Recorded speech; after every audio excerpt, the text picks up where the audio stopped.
Shalom Elohim, Shalom Elohim, salam hormat kepada ketiga pribadi ilahi yang esa yang sudah bersama-sama kita di dunia ini. Roh Bapa Yahweh, Pak Eman Lahagu, Roh Tuhan Yesus Kristus, Pak Aditya Nugrahanto, Roh Kudus, Roh Kebenaran yang ada dalam mempelainya tercantik Bunda Fe Hamdani. Shalom Elohim, salam kasih damai sukacita buat anak-anak Tuhan, saksi-saksi Tuhan, bintang-bintang Tuhan, mempelai-mempelainya dimanapun berada. Ya Bapak Ibu, sekali ini saya kembali mau membagikan firman Tuhan yang terambil dalam Efesus 1 ayat 3-4 ya. Terpujilah Allah dan Bapa Tuhan kita Yesus Kristus yang dalam Kristus telah mengaruniakan kepada kita segala berkat rohani di dalam sorga. Ayat 4, sebab di dalam Dia Allah telah memilih kita sebelum dunia dijadikan supaya kita hidup tak bercacat di hadapannya. Ya Bapak Ibu, ya benar ya, kita yang sudah mengerti akan kebenaran, kita patut mengucap syukur bahwa kita sudah dikaruniakan berkat rohani yang berasal dari surga itu. Kita di akhir zaman ini, kita yang sudah mengerti akan kebenaran, yang sudah percaya penuh kepada Tuhan Yesus Kristus, bahkan di zaman Omega ini kita sudah mendapatkan tuntunan dari ketiga pribadi ini untuk kita semua. Kita patut mengucap syukur ya. Oleh sebab itu kita janganlah kita lengah dan janganlah kita menjadi lalai dalam mengerjakan kerohanian kita di akhir zaman ini, karena Tuhan mengatakan juga kepada kita dalam doa bahwa antikris itu beraksi sudah sangat luar biasa.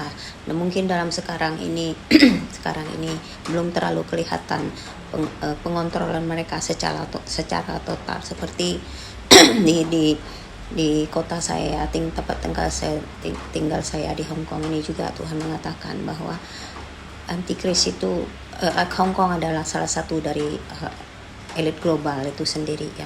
Dan sekarang ini mereka masih sembunyi melakukan segala aktivitas mereka, di mana mereka sudah juga menciptakan robot-robot yang sekarang ini masih diuji ya.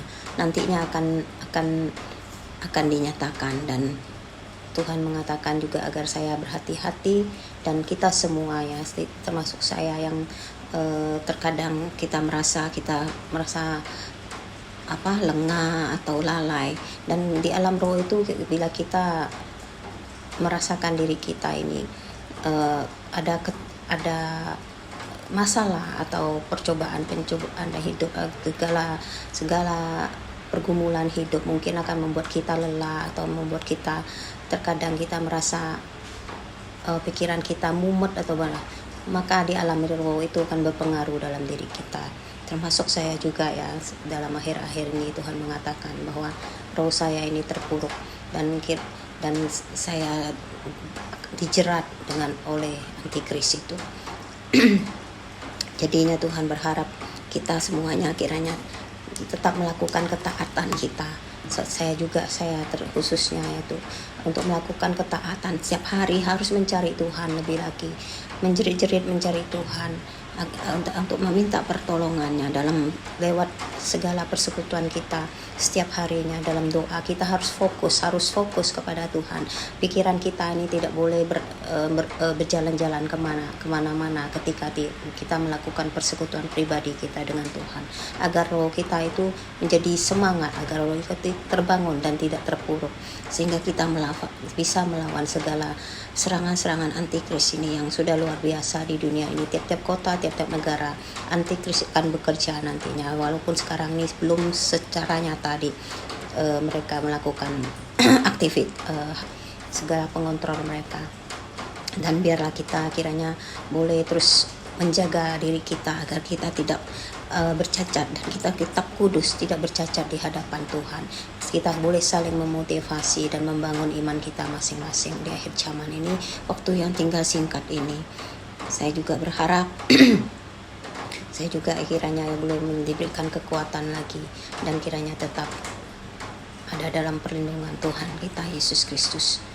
Terima kasih. Inilah sharing singkat dari saya kiranya boleh memotivasi kita agar kita tidak lengah dan kita harus berhati-hati di tempat dan kota kita masing-masing, di mana seluruh kota, seluruh dunia, kota, negara, semuanya akan ada bagian mereka antikris atau elit global itu yang bekerja nantinya. Jadinya janganlah sampai kita terkecoh oleh siasat mereka itu. Tetap taat, tetap mengandalkan Tuhan dalam kehidupan kita, tetap berjaga-jaga dan berwaspada agar kita boleh menyelesaikan menyelesaikan iman pertandingan kita ini sampai kesudahan. Kita boleh layak di hadapan Tuhan. Amin. Terima kasih, Tuhan Yesus memberkati kita. Shalom Elohim, Shalom Elohim. Haleluya. Amin.